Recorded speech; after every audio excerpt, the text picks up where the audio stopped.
ప్రభుత్వంలోకి వచ్చినటువంటి పార్టీ వారు మాటలు చెప్పడం ఈజీయే కానీ పేద ప్రజలకు సహాయం చేయడం చాలా కష్టమని ఇప్పుడు అర్థమైనట్టుంది.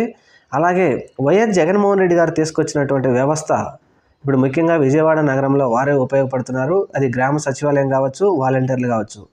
ఈ రెండు వ్యవస్థల ద్వారానే పేద ప్రజలకు దగ్గరకు కావడానికి ప్రస్తుత ప్రభుత్వం నానా పాటలు పడుతూ ఉంది. ఎందుకంటే వీరు వాలంటీర్లను తీసేయడానికి రకరకాల కారణాలు ఉండొచ్చు, కానీ వాలంటీర్ల ద్వారా జగన్మోహన్ రెడ్డి గారు కరోనా టైంలో రాష్ట్ర ప్రజలను ఏ విధంగా కాపాడారో మనందరికీ తెలుసు. అలాగే గోదావరి వరదలు వచ్చినప్పుడు అక్కడ ప్రజలను వాలంటీర్లు ఏ విధంగా కాపాడారో మనం అందరం చూసాం. ఆ విధంగా ఏదో పై అధికారులు వచ్చారు, వరదలు అంచనా వేయడానికే వారు సరిపోతారు, కానీ గ్రౌండ్ లెవెల్లో కిందికి దిగి ప్రజలకు సహాయం చేయడానికి మాత్రం తప్పకుండా ఈ రెండు వ్యవస్థలు మాత్రం ఉపయోగపడతాయి. ఇది ఒకసారి మన ప్రభుత్వం వారు మాత్రం తప్పకుండా